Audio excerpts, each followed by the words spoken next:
Masih di Indonesia Bicara pemirsa, dan tema pada malam hari ini adalah obat terapi jadi solusi pandemi. Dan sudah hadir bersama kami narasumber yang luar biasa, Bapak Pandu Riono sebagai epidemiolog Universitas Indonesia. Selamat malam Pak Pandu. Selamat malam Mbak, apa kabar? Alhamdulillah sehat Pak ya? Pandu, apa kabar? Baik, sehat. Alhamdulillah. Pak Pandu, ini mengenai polemik penggunaan ivermectin bagi pasien COVID-19. Nah, ini sebenarnya seharusnya ini bagaimana ini menyikapinya? Karena pemerintah ini menganjurkan untuk penggunaan ivermectin ini segera didistribusinya ini segera dipercepat. Nah, ini sedangkan di sisi lain dari pihak farmasinya sendiri ini ivermectin bukan obat COVID-19. Gimana nih Pak Pandu tanggapannya? Iya, siapa yang disebut pemerintah dalam hal ini kan? Dalam hal ini yang melakukan distribusi itu adalah bukan pemerintah yang berwenang untuk mengatur obat. Tetapi misalnya Kementerian BUMN, Menteri Erick Thohir, dan kemudian Pak Muldoko, ya kan, Kepala Staf Kantor Staf Presiden.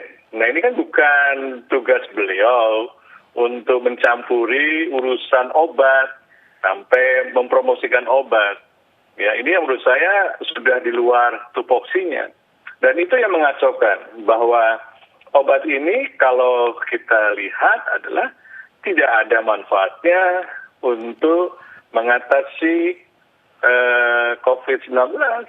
Apakah untuk terapi, ataukah sebagai pendukung, tidak ada bukti-bukti ilmiah yang valid.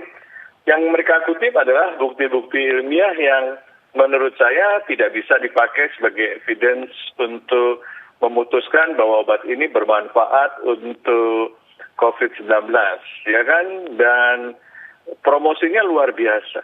Yang saya memprihatinkan adalah sampai mendistribusikan obat ini ke masyarakat. Padahal ini obat keras, ya.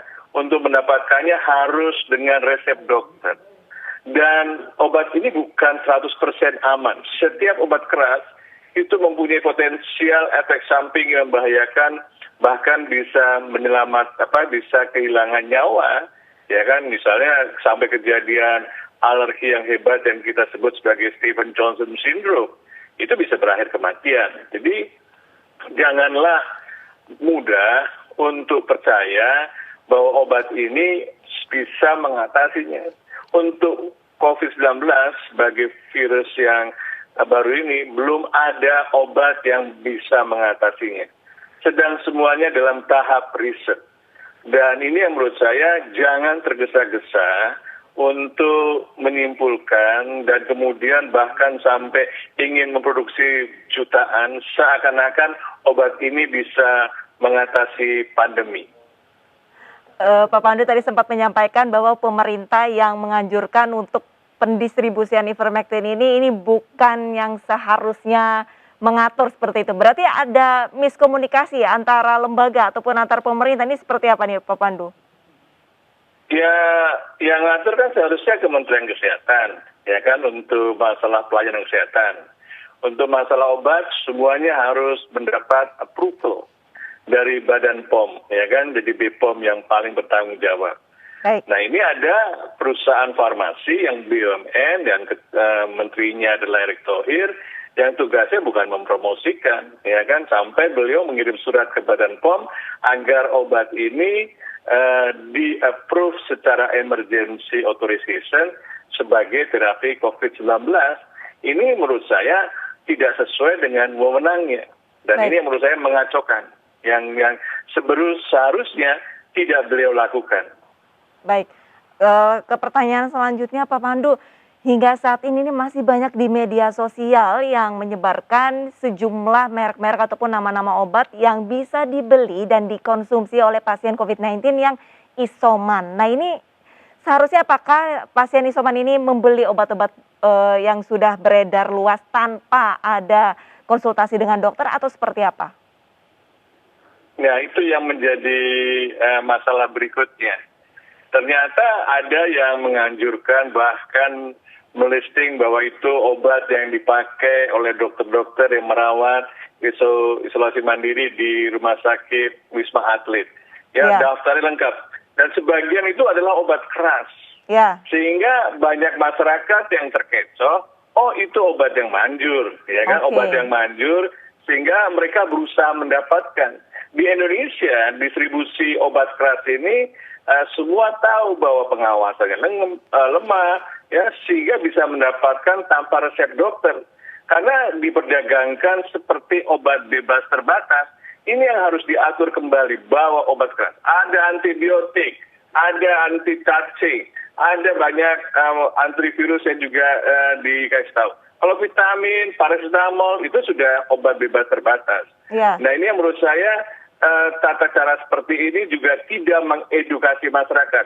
Masyarakat itu harus diedukasi, tidak boleh self-diagnosing, ya, mendokteri sendiri, oh saya sakit COVID, oh saya sakit yang lainnya. Dan kemudian yang juga harus diedukasi tidak boleh self-treatment. Jadi kebanyakan obat-obatnya sendiri dengan trial, oh menurut ini boleh, oh menurut ini boleh. Padahal mungkin penyakitnya berbeda, mungkin dia tidak cocok dengan obat itu. Dan itu harus semua obat keras itu menurut regulasi yang berlaku di Republik Indonesia ya, harus dengan resep dokter. Jadi betul. artinya dengan resep dokter itu dengan pengawasan nakes. Kalau ada apa-apa, nakesnya ikut bertanggung jawab. Baik, berarti untuk sejumlah resep yang ada di media sosial ini sebenarnya adalah resep pada saat pasien yang dalam pengawasan dokter seperti itu ya. Dan ini sayangnya ini disebarluaskan dan disalahgunakan ya. Betul. Dan Lantas, itu sebenarnya berita sesat sebenarnya, hoax gitu ya. Jadi banyak orang yang kemudian mengemasnya dalam paket penyegahan, ya, paket untuk betul. isoman. Jadi ini sebenarnya mencari keuntungan di tengah kepanikan orang ketika menghadapi pandemi. Orang kan kalau terinfeksi, wah jadi takut kan. Dan apalagi dalam situasi seperti sekarang, untuk mendapatkan tempat di Wisma Atlet aja susah. Ya, dengan demikian maka kebanyakan orang akhirnya mencoba mengobati sendiri dan obat-obat itu dicari, sehingga tidak heran beberapa obat menjadi mahal. Jadi karena obat keras diperdagangkan seperti obat bebas, jadi ada supply demand ekonomi di sini. Yang diatur bukan dengan menetapkan harga eceran obat tertinggi, yang diatur adalah perdagangan obatnya. Nah, berbicara mengenai pengaturan perdagangan obat ini, masih banyak obat ivermectin yang dijual di toko-toko online seperti itu. Nah, ini seharusnya dari pemerintah sendiri sikapnya seperti apa? Sedangkan BPOM ini sudah mulai mencegah ya ataupun melarang ivermectin ini beredar di pasaran. Ini seharusnya langkah dari pemerintah apa? Ini langkah dari penegak hukum. Jadi kepolisian harus mengambil tindakan karena ini pelanggaran daripada undang-undang. Ya kan? Jadi siapapun yang mengetahui masih ada penjualan obat online, laporkan ke polisi. Jangan khawatir karena ini akan merugikan masyarakat banyak. Seperti antibiotik juga merugikan masyarakat banyak, akan timbul resistensi obat.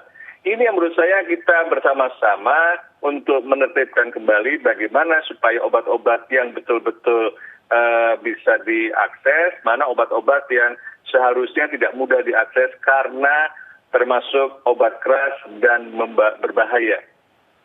Baik, berarti bagi masyarakat yang mengetahui masih ada jual beli obat ivermectin secara bebas ini segera dilaporkan seperti itu ya, agar bisa langsung ditindak oleh oknum-oknum ataupun ditindak oleh polisi seperti itu ya. Hukum. Ya, penegak hukum. Penegak Badan hukum POM juga boleh melakukan penindakan, terutama pada pabrik obat yang melakukan, misalnya kemarin melakukan sidak ke PT Harsen gitu. Ketika ditanya ini bahan bakunya dari mana, mereka tidak bisa menunjukkan dokumen importnya dari mana gitu. Jadi obat ini dari mana gitu bahan bakunya. Jadi disebut sebagai bahan baku yang ilegal.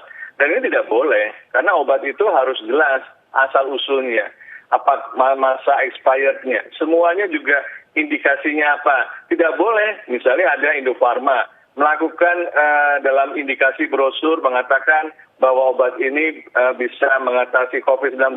Itu sudah melanggar hukum. Jadi baik Indofarma maupun PT Harsen atau perusahaan farmasi lain yang sudah melanggar harus dilakukan peringatan keras. Kalau perlu dicabut izin edarnya kalau masih tidak mau mematuhi. Baik, Pak Pandu, lantas untuk sementara ataupun hingga detik ini, apakah ada obat yang efektif nih untuk menanggulangi corona agar tidak menyebar secara meluas seperti itu? Ada, seperti Mbak selalu menggunakan masker. Yang paling penting adalah pencegahan.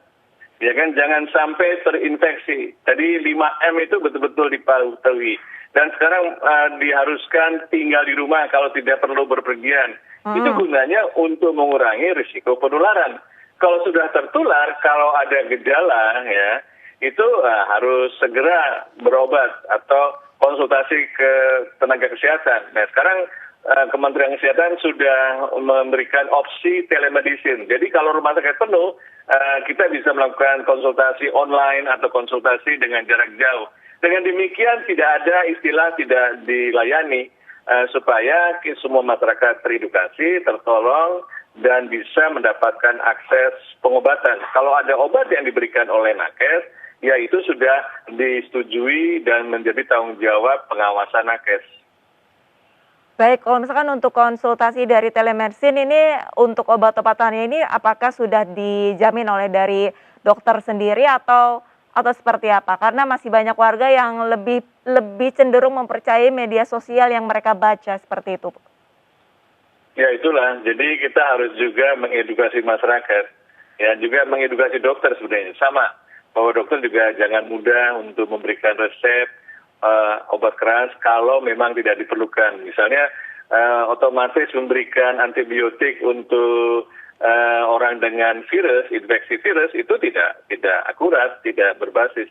Jadi ada pedoman yang sudah dikeluarkan WHO, apa yang dihindari, apa yang harus tidak boleh. Jadi dengan demikian obat-obatan itu menjadi terbatas, misalnya kalau demam boleh pakai paracetamol atau yang lainnya dengan nutrisi, ya. Dan dengan istirahat yang baik itu bisa dalam isolasi kita bisa memberikan kesempatan pada tubuh untuk mengatasinya. Kecuali kalau tubuh tidak bisa mengatasi sehingga begitu bergejala sesak napas atau saturasi oksigen yang menurun, maka harus mendapat penanganan dari pihak rumah sakit, ya paling tidak pemberian oksigen dan sebagainya. Pak Pandu, berbicara mengenai gejala, untuk konsultasi dengan dokter bertatap langsung dengan konsultasi via online seperti itu kan berbeda. Adakah kemungkinan Betul. salah diagnosis seperti itu ataupun salah obat? Nah ini kalau misalkan jika sudah salah obat ini seharusnya seperti apa penanganannya? Ya makanya jangan mudah memberikan obat. Jadi kita harus dokter juga waspada gitu. Kalau dokternya belum yakin jangan memberikan obat dulu gitu kan. Jadi ada fase yang disebut fase observasi dan kemudian dilakukan pemeriksaan laboratorium misalnya. Diyakinkan apakah betul ini orang dengan infeksi COVID ya kan. Jadi dengan hasil PCR atau dengan tes antigen memang positif dan sebagainya.